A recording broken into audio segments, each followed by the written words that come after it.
Hey guys, I'm Sebastian, host of Ninth Island Connection, your weekly resource for all things Vegas. If this is your first time to our channel, go ahead and subscribe. And thank you so much for clicking on this thumb right here. We appreciate you guys. All we do is bring you Vegas. Check us out on social media. We're on Instagram, we're threading, we're Facebooking, we're snapping, we're Xing, used to be Twittering, we're everywhere. We're Ninth Island Connection.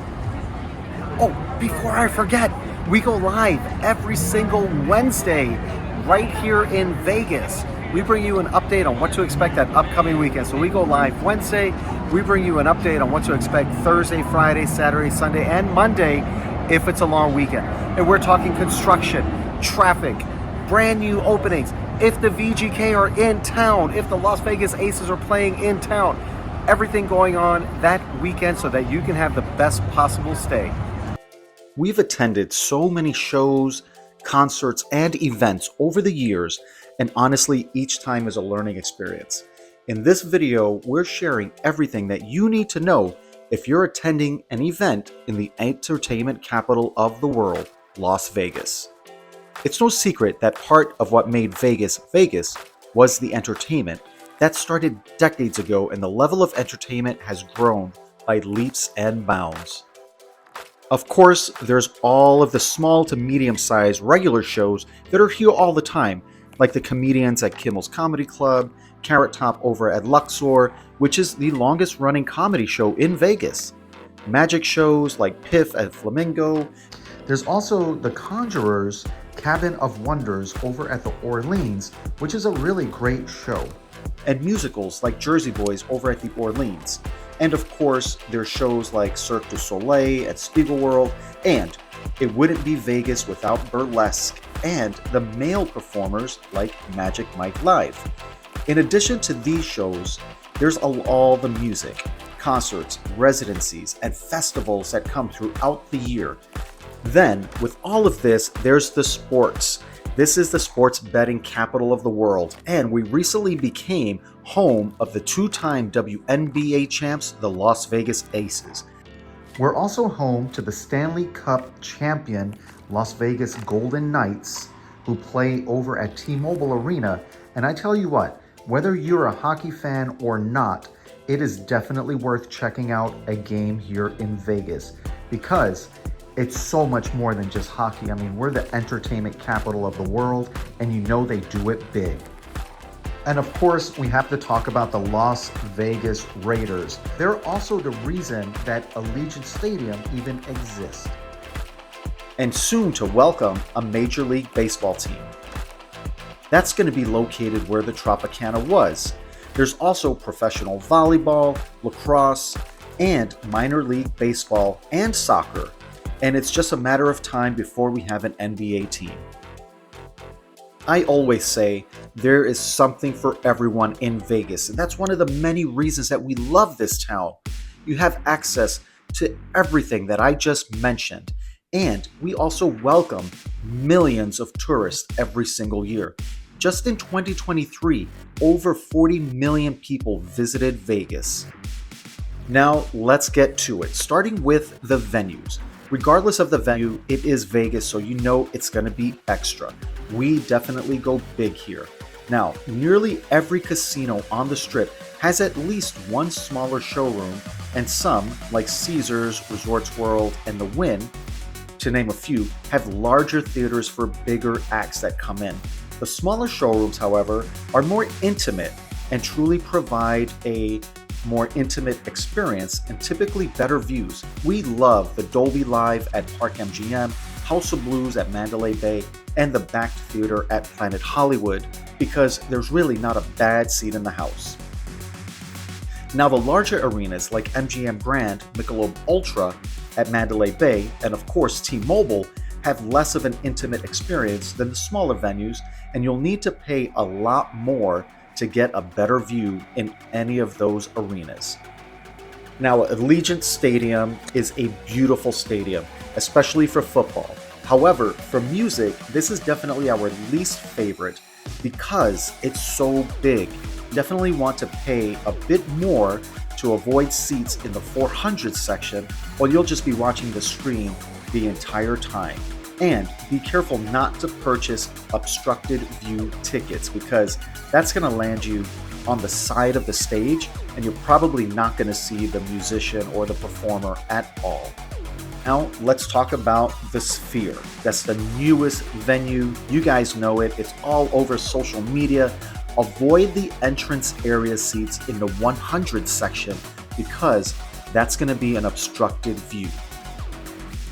Now there's also tons of outdoor venues. Some of them are going to be pools where you have the day clubs, night pool parties and such. There's also the beach at Mandalay Bay, and there are others that are designed for festivals. The biggest thing to keep in mind with any outdoor venue is the unpredictable weather. Majority of these outdoor events happen in spring and fall, but it's still typically hot here, so be prepared. Also, any significant rain or wind, which does happen, can cancel the event.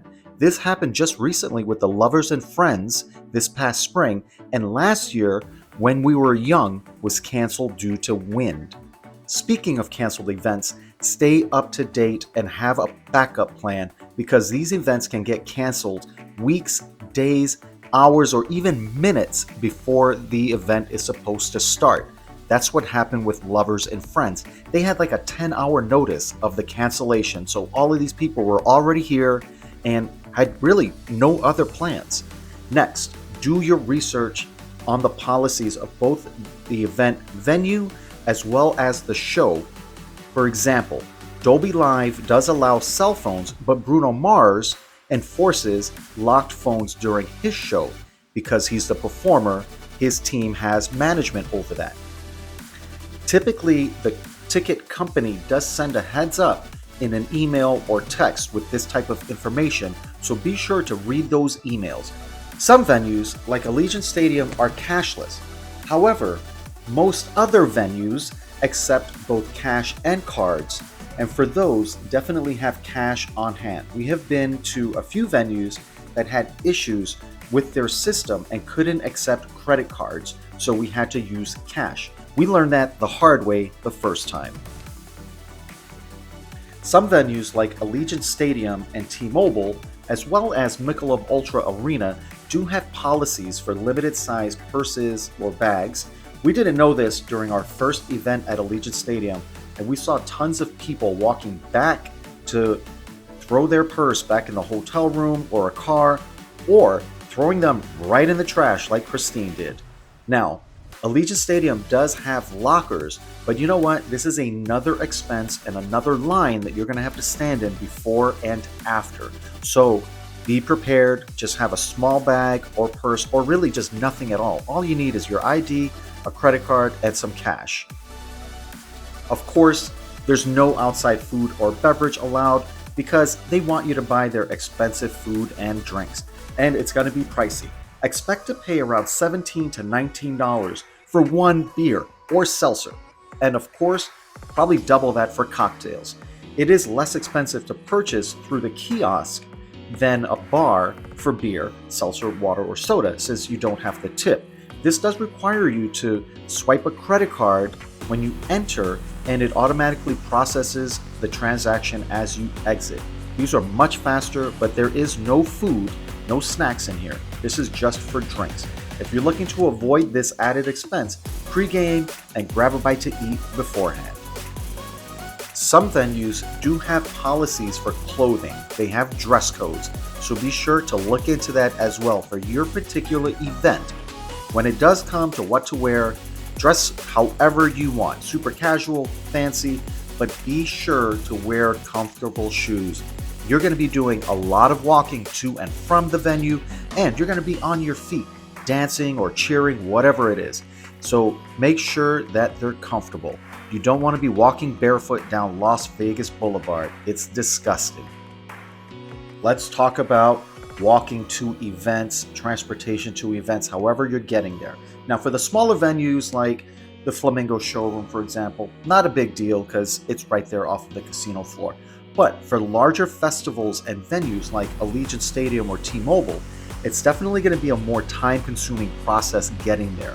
If possible, if you're coming to Vegas for a hockey game, for example, try stay at MGM Grand, Excalibur, Luxor, Park MGM, New York, those venues are right by the stadium or the arena, so it's easier to get there.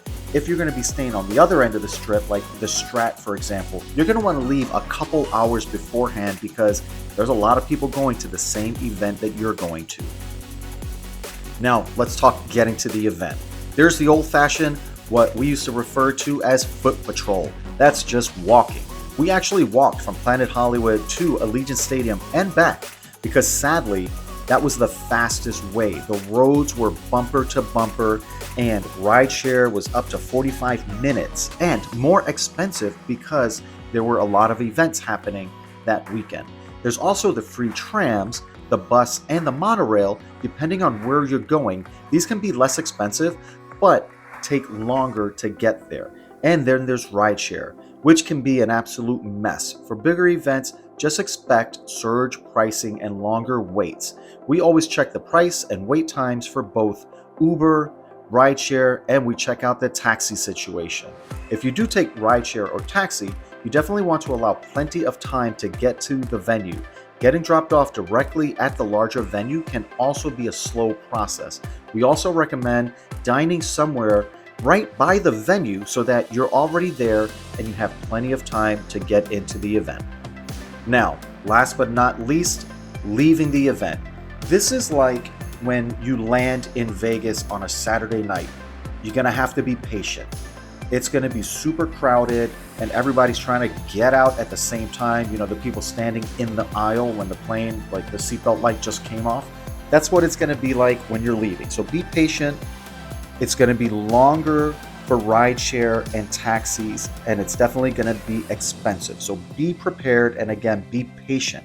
We tend to either just walk to a different property away from the event and just wait, do some gambling. For example, if we leave a hockey game at T-Mobile, we'll head into Park MGM or New York, do a little bit of gambling, grab a drink, and just wait for the crowd to die down before we get a ride share and head back home. It's going to be busy if you're driving. So again, plan ahead and always count on it being busy so that you can be prepared.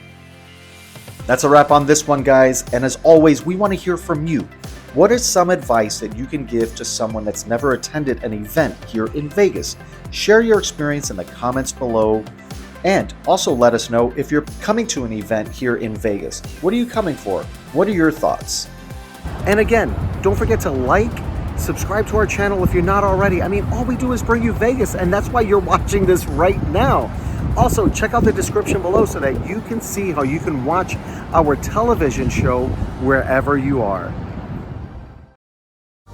Ninth Island Connection highlights Las Vegas businesses, entertainment, events, and activities on and off the Strip, keeping our viewers connected with the Ninth Island of Las Vegas.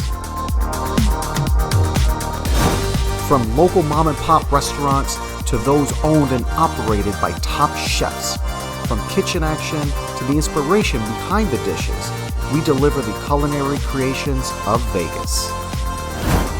From Las Vegas entertainers and athletes to all of the exciting activities and experiences around the Vegas Valley, we keep our viewers connected with all of the excitement that the entertainment capital of the world has to offer.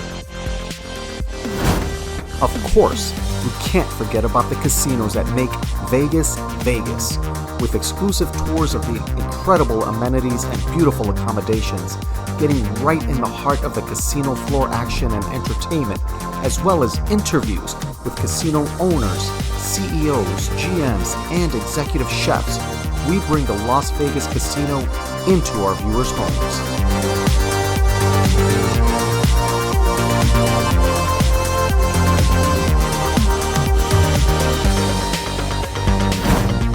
Highlighting lesser-known areas like the Fremont East District, the Arts District, and Brewery Row, we bring attention to these small businesses that have become fast favorites in the local community.